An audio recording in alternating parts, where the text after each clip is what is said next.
Okay. Well, hello, everybody. I'm Nathan Martin from Odell Associates, and thank you for joining us today for the next session of the AMCA and Odell Fan Education Series. I'm pleased to have Bill Howarth back from he's the president of the ventilation and fan consulting firm, and he did do a presentation for us a couple weeks ago on fan laws and introduced those to the group. And today we're going to get a little bit more in depth into these fan laws and actually look at the calculations. So again, I want to thank everybody for joining us today. I hope these sessions are being very educational and helpful in your day-to-day work, and appreciate you joining us. So without further ado, I also want to thank Lisa Cheney from AMCA for helping us set all these up. Very integral in getting these speakers in place to help us deliver these sessions.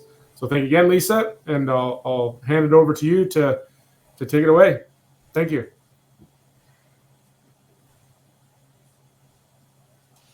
All right, Nathan, thank you very much. Welcome, everybody, to our second session. This is, I'm going to open up my screen here so you can see what our actual presentation is on today. Today is Fan Laws Part 2, Calculation and Application. And as Nathan had said, I am Lisa Cherney, the Education Manager for AMCA International. I'll also be functioning as the webinar moderator. We went through these guidelines the first time, and so let's run through them quickly. The audience is muted during the entire session. You can submit questions for Bill at any time during the presentation. You just go to the far right-hand side of your AirMeet screen, and there is an option at the top for chat. There's an option for Q&A. I do want to remind everyone, however, that if you do type something in those sections, the entire audience can see what you're typing. So just a little reminder that appropriate language, etc., is always appreciated. We are recording this session, and the recording will be posted on the Odell website within 48 hours. And if you do want to earn PDH credit for today, please remember to stay on the platform for the entire presentation. And then remember to please also submit the survey that will be sent to you 1 hour after the conclusion of this program. And I am receiving notice that my screen is still in presentation mode. So let me fix that real quick here.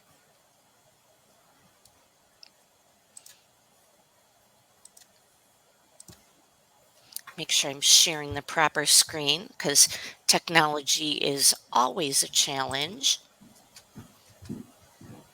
All right.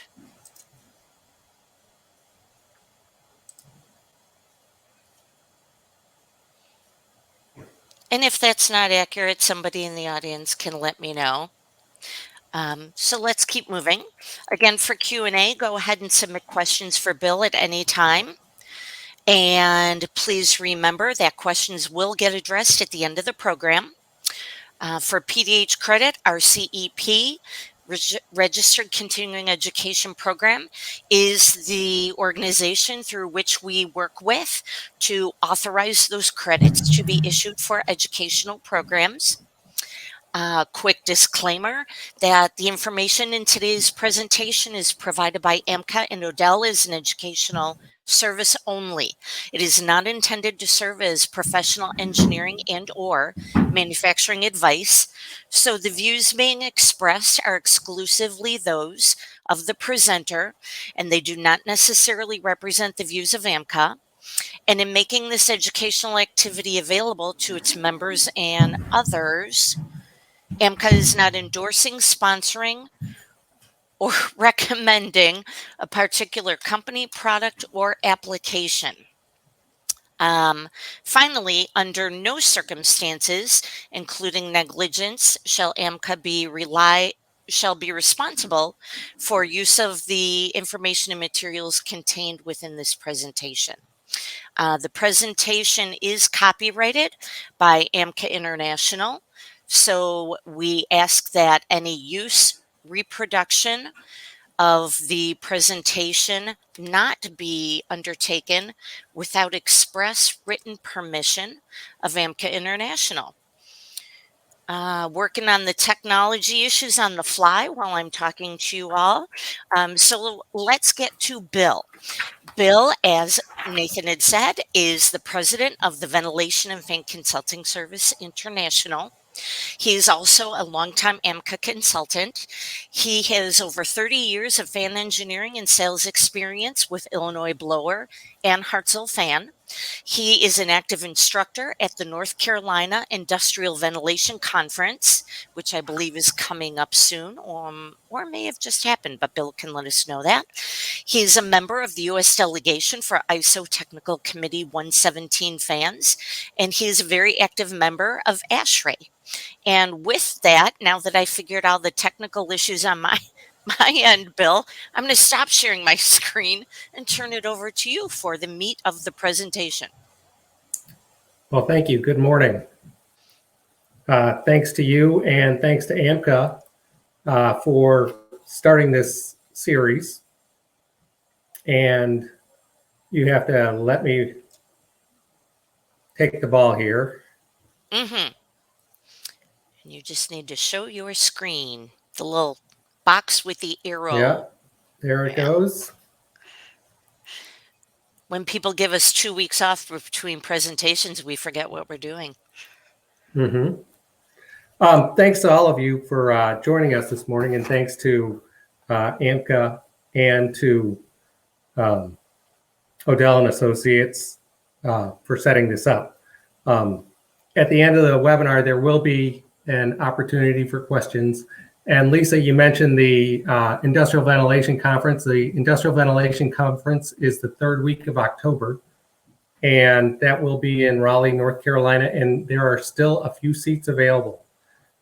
They are following COVID protocols, and so they are limiting the attendance down there, but there's still a few seats left.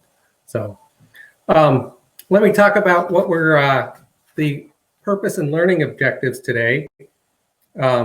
The first is to identify the fan laws and testing and ratings, explain the role of the fan in an air system and interaction of the fan and system, identify fan selections with system curve interaction, describe the impact of air density and fan RPM changes on fan performance, and calculate variables for fan performance.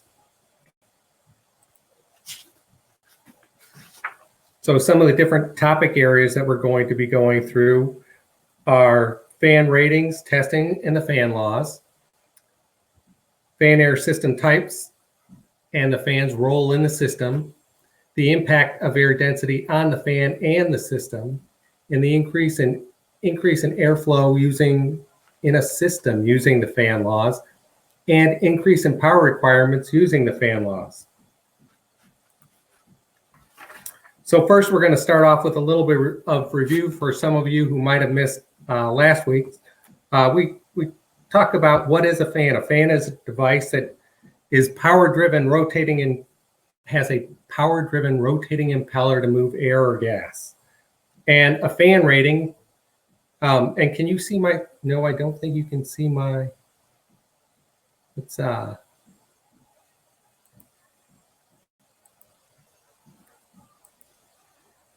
there we go. So a fan rating or a fan aerodynamic performance rating is an airflow point, a pressure point, and how much power it's going to take, and the speed you're going to have to run that fan to get that performance point. So fan ratings are based on tests in standard setup test chambers, and AMCA International certifies fan performance. These certifications are valid around the world. I believe they're accepted everywhere except maybe North Korea.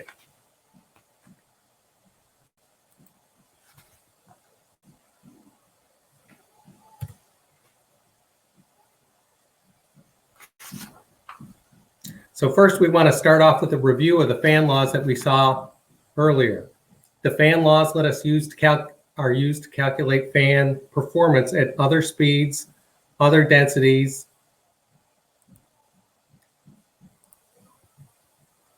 and other sizes.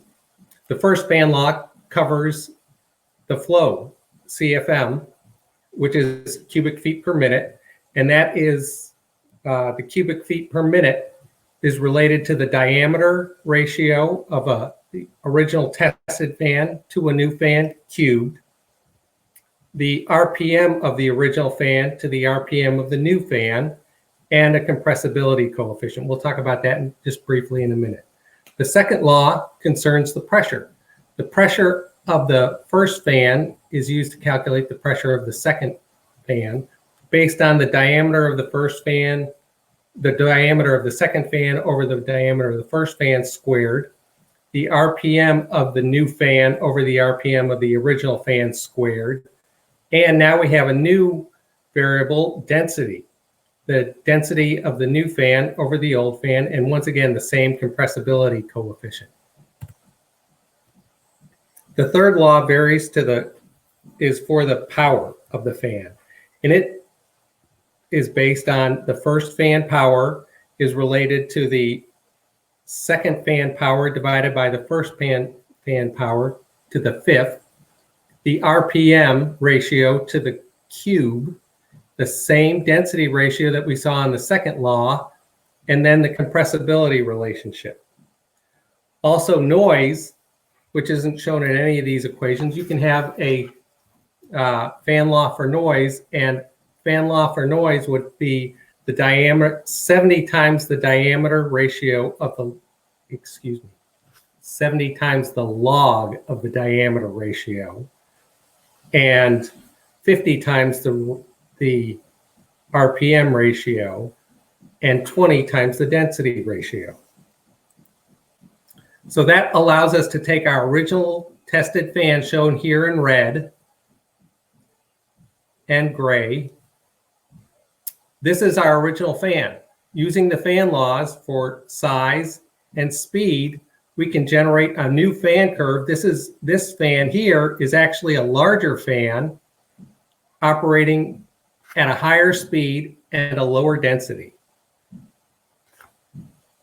So using those fan laws, you can completely change the size of the curve, but the basic shape of the curve remains the same. The data points are still all the same data points. It's just the scales essentially that change.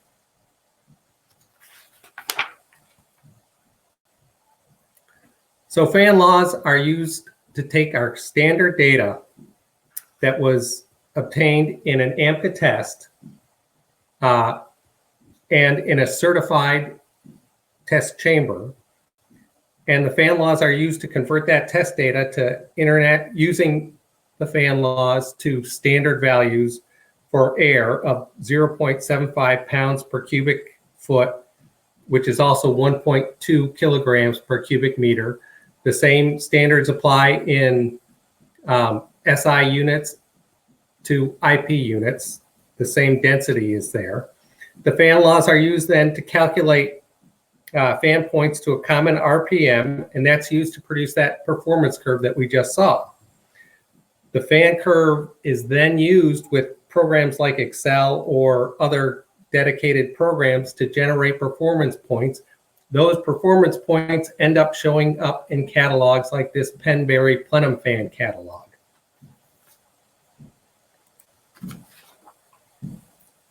So here's a manufacturer's typical performance table. On here, it includes some pretty standard stuff. We have the fan size. We have various flow rates. We also have information about what that fan size is, what the model is of that fan, and then various numbers all over this table.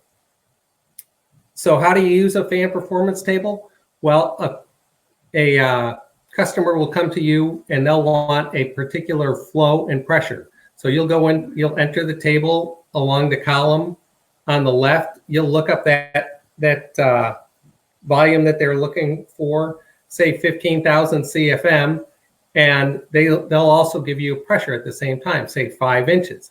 You'll go along and you'll follow along until you get to 15,000 at 5, and you'll see that you have to operate at 2268 RPM. Oh, that's the wrong line.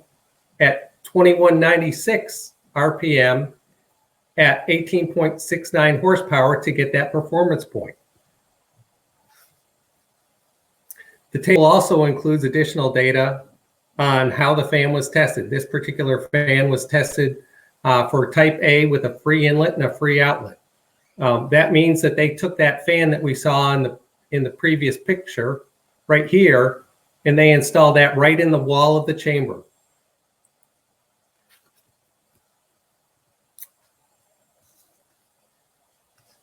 This curve then can be translated back using those same fan laws into the original data set. I use the data from the lower end of this table. This table goes from 7,000 to 20,000. They also have a low pressure table at a 1/4 inch up through 3 inches at lower volumes. And I use that data to translate into a fan curve down here. Now, I mentioned that point of 15,000 at 2196. That would be right in the middle here at about this point here. Right here is where I ran this fan curve up using the fan laws, and I got this point right here at 2196 RPM. And it said our horsepower would be 18.69, and we look up here and we see our power point here, and we read across and we see it's above 17.5. It's a little less than 20. That looks like it's about 18.7. I'll believe that. So that's how the performance tables work. So that customer is going to come to you with a flow and pressure, and different systems have different flow and pressure requirements. There's many types of different systems. We have HVAC systems for environmental air comfort. We have general ventilation systems where you might have a high flow, low pressure system or a dilution air system, say for a building or a warehouse or something like that.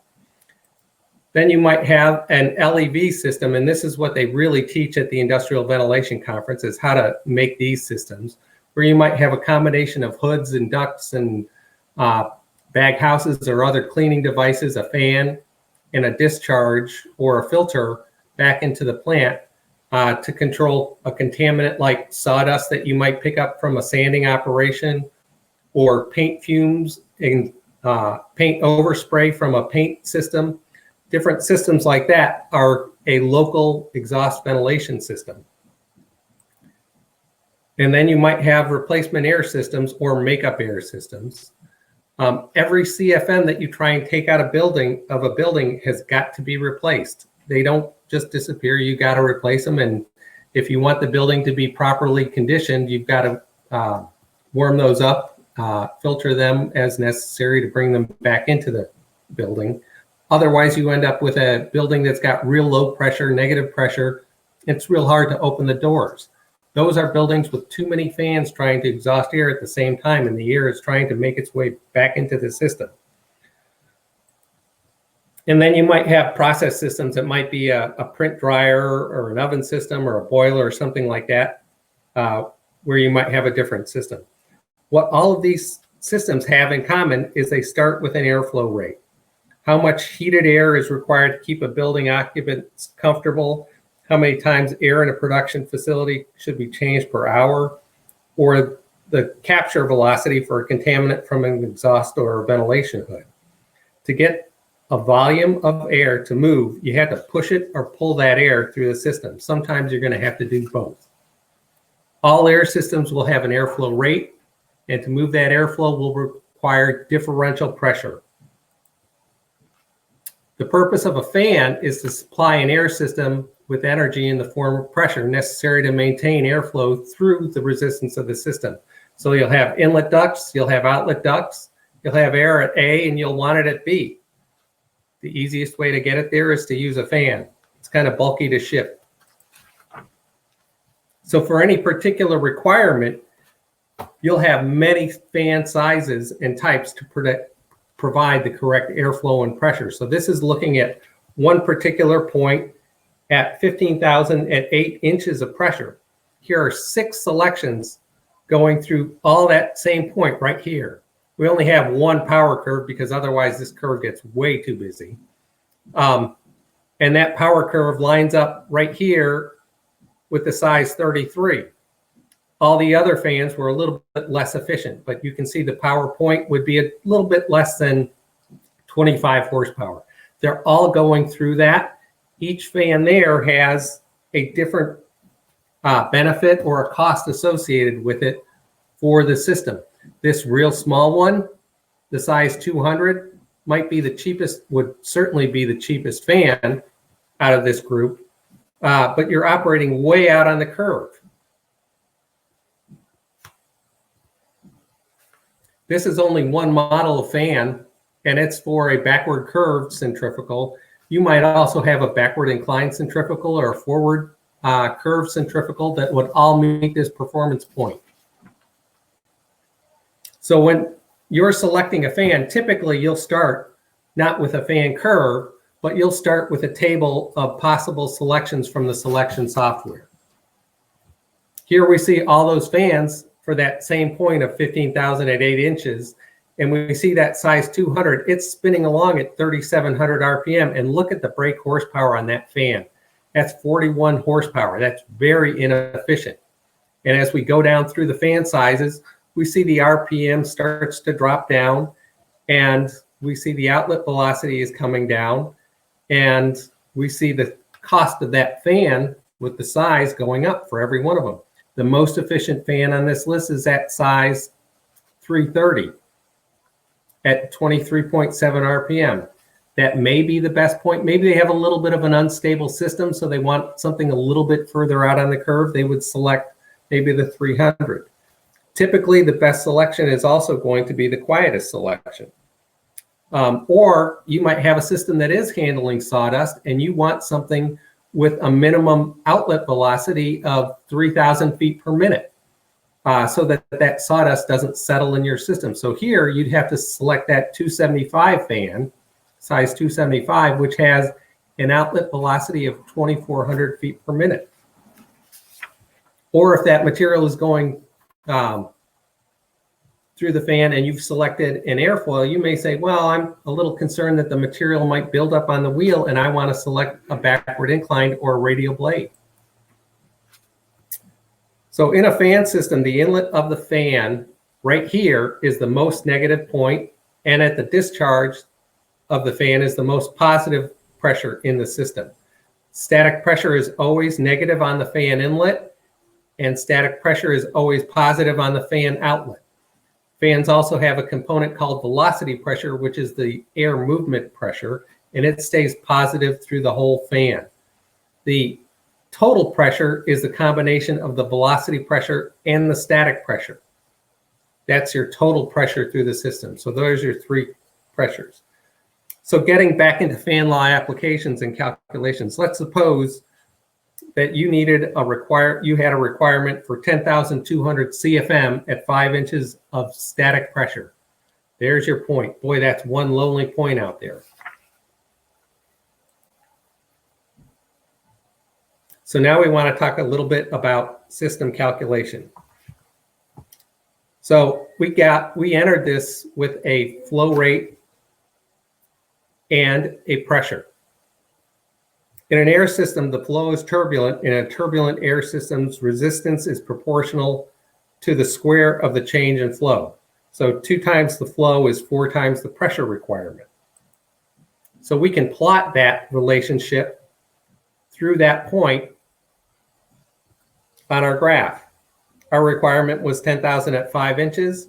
Now, as we look at our graph, if we look at half the flow at 5,000, we see that that's at 1.25 inches of pressure. And if we followed this curve up and we went through 20,000, it would be at 20 inches, somewhere about here. So that's the parabola of the fan system.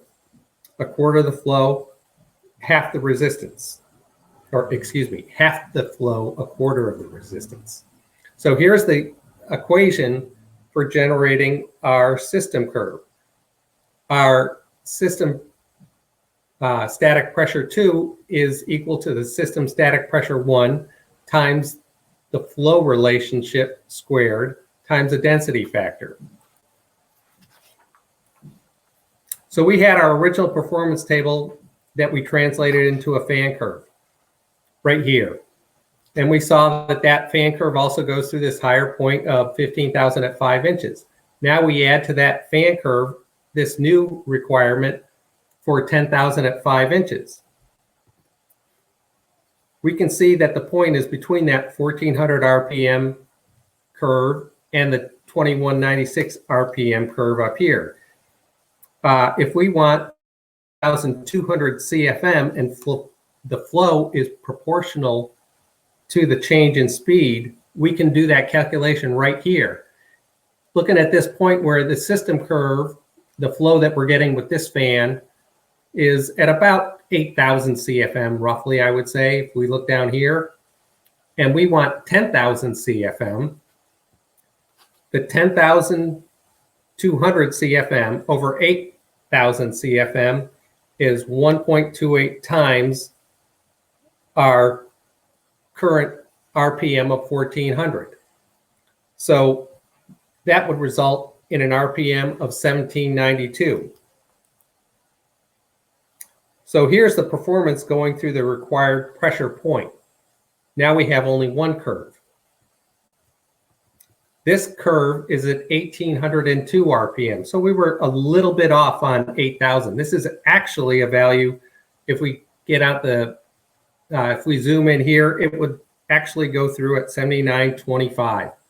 But because we translated this data in, next time we're going to change this lower curve to 1413 RPM. So this one will go through at exactly 8,000 CFM. So that is our first fan selection.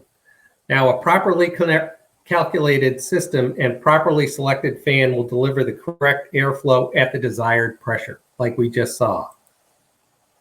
But you can go way off the tracks here. This is the first fan we saw. The curve in the upper left here, A, shows a correct selection. There's our desired point, and the fan curve is going right through it. The system curve is going through that point also. When the flow or pressure is incorrect, the fan is usually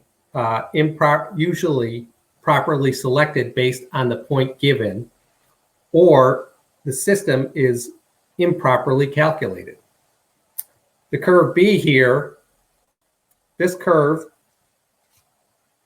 shows a fan selection that is too slow to hit the point, similar to the earlier curve at 1400.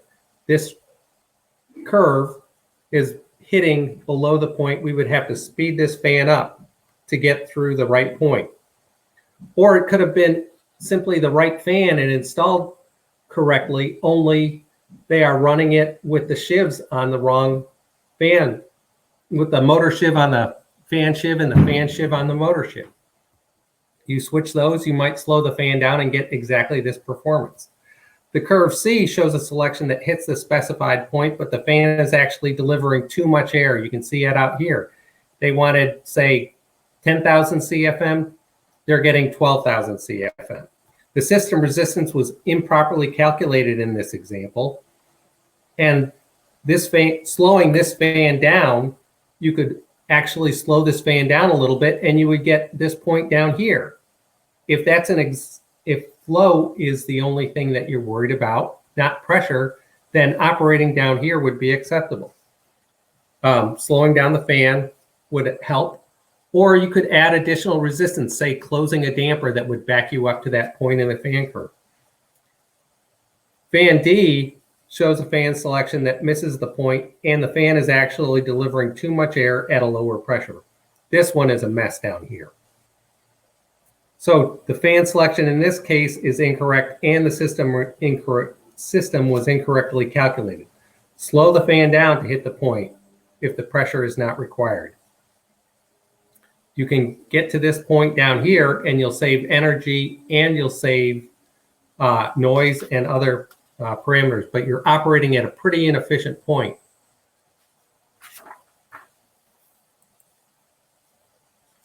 So with what we're going to look at today, we're going to look at the basic fan laws. We want to we use the basic fan laws to normalize the original data to an average RPM and a standard density of 0.075 pounds per cubic foot. The first fan law that we're going to use, the basic part, is only going to have the RPM coefficient in here. We're still showing the compressibility, but we're not going to use that. That's a complicated calculation. In here, the fan of interest, CFM2, is proportional to CFM1 times the ratio of the RPM. In the second fan law, we talk about pressure. The pressure is proportional to the speed squared, and now we have that term for the density showing up, the density ratio. It's directly proportional to the density ratio. Up here, we don't have a density ratio. The fan flow is not impacted by the density. The mass flow of it up through the fan is impacted by that, but not the actual CFM. The power is proportional to the speed ratio cubed, and the power is also directly proportional to the density. So if you have a lower density, you have lower mass moving through the fan. Conservation of energy works here so that all these add up to the same amount of energy going into the system. There's that compressibility coefficient that I mentioned. We're not going to use that in here. Also, when we change the fan speed, I mentioned this earlier, we get a change in the fan sound. The fan sound is equal to 50 log of the speed change. So if you double the fan speed, it would be 50 times the log of 0.5. And you would add that to the dBA, and you would add it to each band.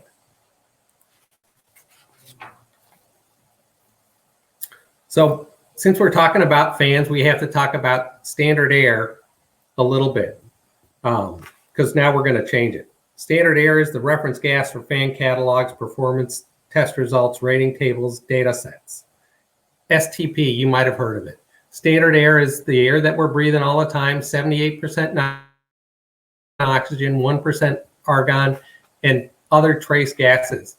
And you put that at 70 degrees F and 29.92 inches of barometer, or 760 millimeters of mercury, you're going to get standard air.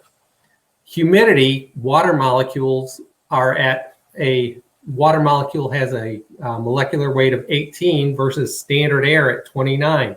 So water molecules actually reduce air density. When you have high humidity, you have lower air density. Temperature increases reduce air density.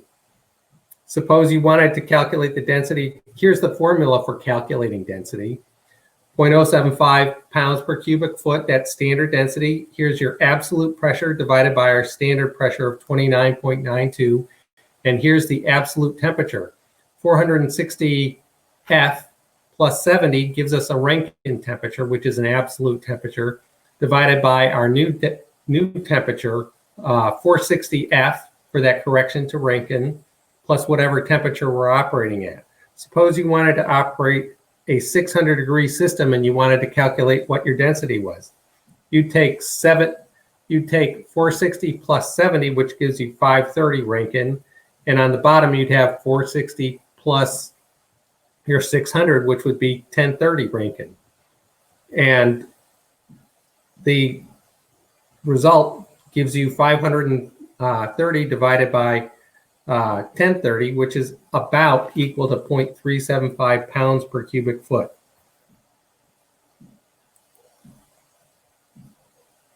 You have a temperature factor, you have a pressure factor, and you have a gas molecular weight factor. This is where water comes in. Change any one of those, you're going to change the mix, you're going to change the density.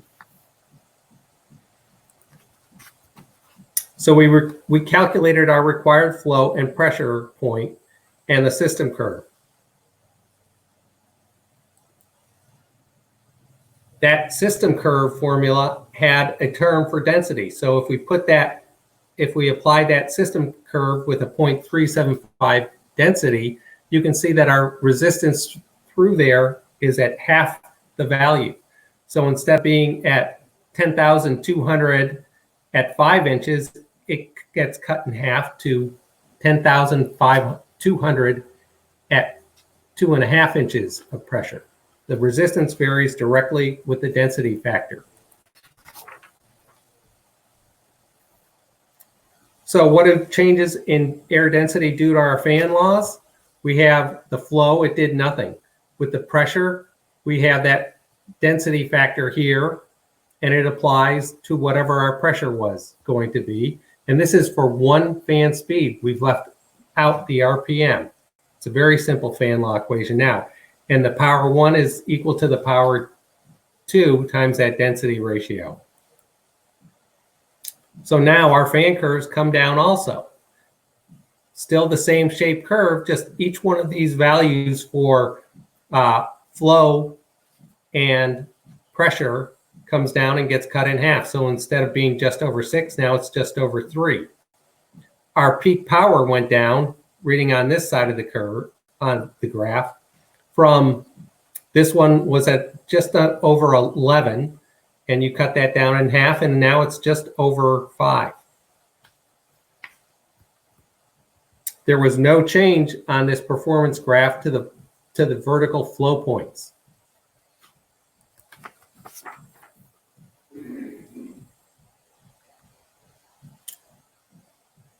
When we combine the system curves we calculated earlier and the fan performance curve we just calculated, we put those together independently and they come together and boom, both of those curves go through the point. The fan curves and the system curves match together. So now there's our point. Here's our original point. The sound also varies with the density. I mentioned before, when we run this fan at 0.0375 density, our sound goes down to 20 log of that density ratio. In this case, that would to about 6 dB. That's about a quarter of the sound level of our original fan. The fan laws can be used to calculate fan performance for a specific operating point at different flows.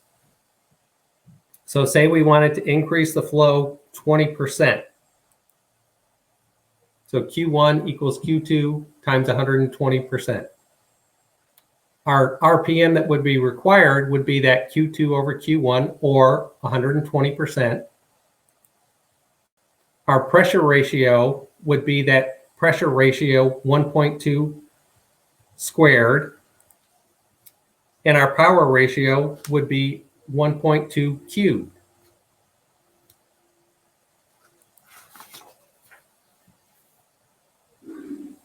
So we needed to change our original fan to increase the flow 20%.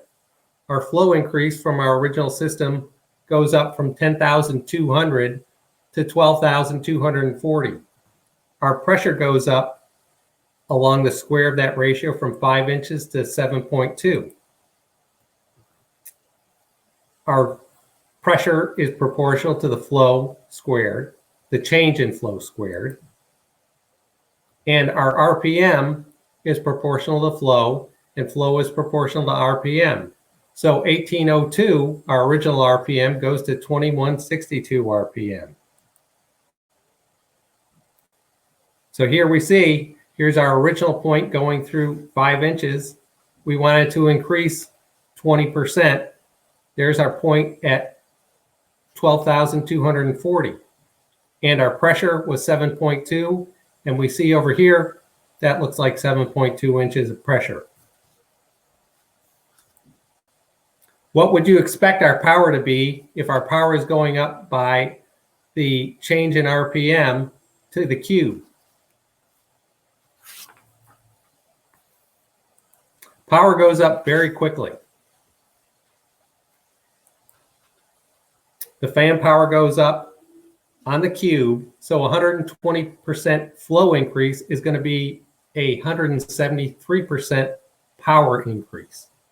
our power goes from 11.3 horsepower to 19.6 horsepower, almost 20 horsepower, fully loading it.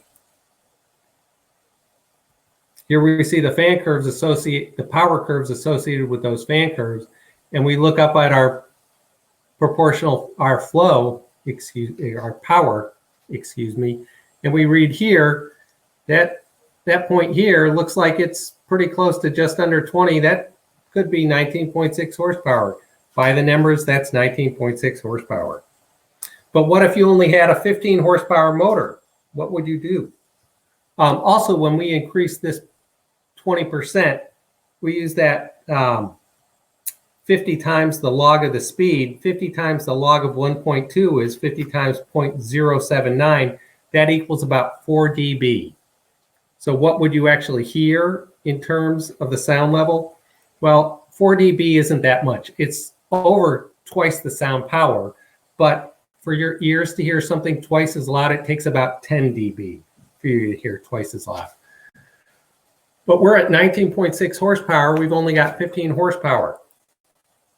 So we can rearrange the fan laws so that we can just fully see what it takes in an RPM increase to get up to 15 horsepower. So here's what that fan law rearrangement would be. We have the power available divided by the power used, and we take that to the 1/3 times the RPM will give us our new RPM. And our flow is going to go up by the same ratio of the RPM from up here. And then our pressure will go up as the square of the RPM ratio.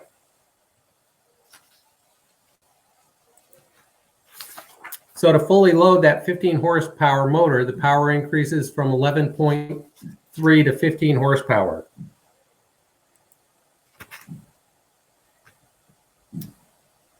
There's the original formula, and now we see how we would add in those terms. So 15 divided by 11.3 is 1.33. The cube of that is 1. The cube root is 1.1, or 1802 times 1.1 equals 1982 RPM. So there's our original point. So now we can go up to 11,200 CFM at about 6 inches. Our power is proportional to the change in RPM cubed. So 110% flow increase is going to be equivalent to a 1.33 power increase. And now we see those fan curves. Our original fan curve was at 11.3 here, and now our power curve is right at 15 horsepower. And we're getting 11,219 CFM, and our pressure here is at 6 inches. So in conclusion, the fan laws are used to test and develop fan ratings. AMCA certifies fan performance ratings and performance calculations. The fan's role in the system is to provide pressure in the form of energy into the air system to maintain the airflow. The fan selection should provide the required flow at the required pressure. And the fan laws can be used to predict fan performance in air systems at different densities, at different flow conditions, and at different RPM flow and density conditions. So some resources for you. Of course, AMCA is a constant resource. The fan laws are discussed in full detail, including the sound calculations and the compressibility calculations. All that should be built into whatever software you're using. AMCA 201 covers fans and systems and how they interact and impacts of things like changes in density on them, and includes information on one of the very important topics that's coming up on system effects. I mentioned in there the industrial ventilation manual. That's the references that we saw for some of those figures. That's in the 30th edition, and that's available from AGCIH. And if you have a question on certification, go to AMCA Certify, and the education programs are at AMCA Educate. And now I want to thank you for your time today, and I'm going to turn it over back to Lisa and let you come in here, and I'll stop sharing and you can take over. Okay, Bill, thank you so much. And perfect timing on that presentation. It gives us a good amount of time to ask some questions. So I have just put into the I put it in the Q&A section. I meant to put it in the chat section, but regardless, if you do have questions for Bill, please feel free to go ahead and type those in the Q&A section of your air meet control panel on the far right side of your screen. And also, because the topic is rather complex, if you have a question for Bill that you would prefer to just verbally ask, we can offer you that opportunity. There is a raised hand feature on your control panel. If you raise your hand, we can unmute your microphone and you can ask him that question verbally. So, Bill, I am going to, before we get to the Q&A, we'll give people a chance to load in some questions. Let's see if I can get my share screen to be normal at this point, which, normal is a relative term nowadays. Let's go here. It's the COVID. I know. So I'm going to go to presentation mode. So I do want to let people know, as a reminder, for PDH credit, please remember that you will be receiving in the thank you email a link to the survey. For PDH credit, the survey completion is required, but please feel free to answer the survey, even if you are not seeking PDH credit. We greatly value your feedback on how you feel these presentations and programs are running. And those PDH credits, for anyone seeking them, they will be issued within 30 days electronically. So you will receive an email from our CEP that gives you a summary of the credit earned and a link to the printable certificate. So we will get to Q&A now, and I'm going to momentarily stop sharing my screen so I can actually see what is going on the questions box. So we have one question that's come in. Bill, I'm going to turn my camera on so that I can join you for some of the fun in the Q&A segment. Of course, that's assuming my camera is going to cooperate today. That can be a big if also. So we'll just get going here. I'm clearly having some technical difficulties. So the question is, what static pressure is used for the fan? Is it fan SP or the sum of the inlet SP plus outlet SP? For example, if in SP equals -2 and outlet is 3, the total is 5. Is that what is used, or is the fan SP equal to the fan TP minus VP outlet?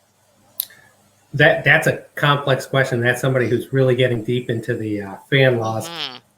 For the system calculation and for AMCA testing, the fan SP is equal to the fan static pressure in minus the fan static pressure out minus the fan static pressure in minus the velocity. One more time. The fan static pressure is equal to the fan total pressure outlet minus the static pressure in minus the velocity pressure out. So in that particular, what you just read, I think that would just be the straight static pressure at the inlet plus the static pressure at the outlet, if they're both static pressures. In AMCA testing, you actually consider the static pressure at the fan inlet to be 0. So you are actually getting one extra velocity pressure somewhere along the line. Okay. that has to be compensated for in a proper system calculation. Okay. Very good. You're right. It is a complex question. And to the gentleman who submitted that, if we did not answer that to your satisfaction, please let us know. What I said might have been a little confusing. I can send you what the actual formula is. Okay, perfect. So the next question we have, Bill, is can you please explain the system curve again? So fan system curve is based on the fact that most systems are turbulent airflow systems. So if you want to double the volume through that system without changing anything else, then it's going to take 4 times the pressure to get double the volume to move through it. If you want to get half the flow through it, it will have a quarter of the resistance through it. It's a parabola shape. There are some systems that have laminar flow in them, but they're very uncommon. The system curve is almost always a parabola going through the required point and then up to infinity and down to 0. Okay, excellent. We have another question that has just been submitted, and this is, and you just got to thank you from the person who asked about the system curve. So thank you for explaining that. Your next question is, can you use the fan laws to estimate energy savings of using a VFD to slow down a fan? That's one of the best ways to use the fan laws because, thanks for asking that question. The fan laws show you, and we saw that power law, that power savings to fully load a motor. If we go and use that same relationship and say, well, we don't want to run the fan with the damper closed 50% of the way all the time. We want to open up that damper or take the damper fully out of the system and use a VFD to run the fan slower. We can calculate a lower resistance in the system with the damper open and see what the power used and what the required RPM will be to get the same flow without that resistance. And that is the best way to really improve efficiency of fan systems is to take those resistances out, take the brakes off, reduce how fast the fan is running, save the energy. Because that's all a damper or any other control device does is add resistance to the system. And you pay for that with increased energy costs and increased noise costs. There's going to be more discussion on that with the fan energy index discussion later in the series. Right, with Mark Bublitz, yes. Okay, so another question. Oh, the questions are rolling in. Do you have a recommended percentage of extra horsepower room that should be carried in fan selections for potential site adjustment? It's hard to build in a standard percentage. When you're making your original fan selection on that performance table in the notes, one of the notes was BHP is not included or belt loss is not included in the power numbers. Right there, that's going to be about 5% typically.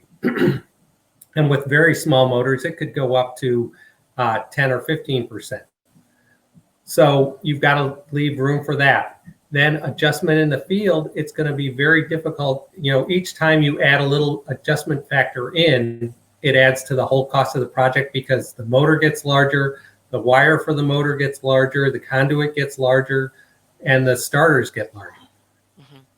In my work, we typically left 10 to 15% additional motor power change available, which only gives you about a 5% change in the speed when you work it backwards. Wow. So if you're not at the right point, if you haven't made a pretty good calculation, you could be in a bad spot. Interesting. All right. We got another question for you here, Bill. Does VAV fan selection differ from CAV fan selection? VAV, I understand, is a variable air volume system. AMCA just had a couple webinars on variable air systems. Those were real interesting to listen to. And those fan selections will vary for the supply fan. Because with variable air volume systems, you're going to have typically lower fan requirements. And now the new codes are going to be coming out with that lower number is a much lower number. Mm-hmm. So that will end up reducing the fan sizes and the fan volumes in a variable air volume system versus a constant air volume system. Very true. And thank you for the nice words about our recent webinars. I appreciate the plug. If anybody on this session actually is interested in recordings of free webinars, and they are free recordings posted on the AMCA website, they can go to amca.org/educate. And we have a bunch of webinars posted there if you're looking for, as Bill said, more information about VAV systems, etc. So the next question we have, and I'm being mindful of the time here, for direct drive, what should be the recommended percentage added for over BHP? And you kind of just talked about that a little bit. Yeah, if you're in a direct drive system, once again, you should, one, know what the actual loaded RPM that you expect the fan to run. Don't just take, well, it said 1750, but then you get a motor that says, well, at full load, I'm going to run 1780. That difference from 1750 to 1780 is going to eat up your extra horsepower starting out right away. In those sorts of systems, you might want to leave 15 to 20% additional BHP. Okay, capacity. and then there was a follow-up to that. And also, how would you answer that question, Bill, in regards to a belt-driven fan? With belt-driven fans, you have a little bit more flexibility in the fact that you can slow that fan down if you're overloading the motor. But when you slow that fan down, you're also going to be compromising on how much air you need, how much air you get out of the fan. Mm-hmm. But a small change in speed relates to a big savings in power. So with a belt drive system, it might be 10 to 15% additional capacity after you've accounted for the belts. Very interesting. All right. Those are all of the questions, Bill, that we have submitted to us thus far. What I'm also going to do is remind people that we have another program coming up in 2 weeks, and that program is on Thursday, October 14th, same time, 10 to 11 a.m. Eastern. The topic is Fundamentals of Airflow. The presenter is Jason Meineke from Twin City Fan. He's done this presentation once before for AMCA, and it is very interesting. And so, of course, we hope you will join us. A reminder email will be sent to everybody who's already registered for the series, and you will get that 24 hours before the session on the 14th. But in the meantime, I do want to once again thank Bill for being somewhat of the guinea pig on this adventure of education on this new program and platform. And of course, we appreciate your expertise profoundly because you bring such a wealth of knowledge to this topic. Well, I want to thank Odell and Associates for this opportunity and AMCA for bringing me along. Thank you all for attending and watching today. Yes, absolutely. And we hope to see you all very soon. And if you have any questions, please feel free to reach out to Sarah at Odell Associates, and we will see you all very soon. Have a great rest of your day. Thank you all. Thanks.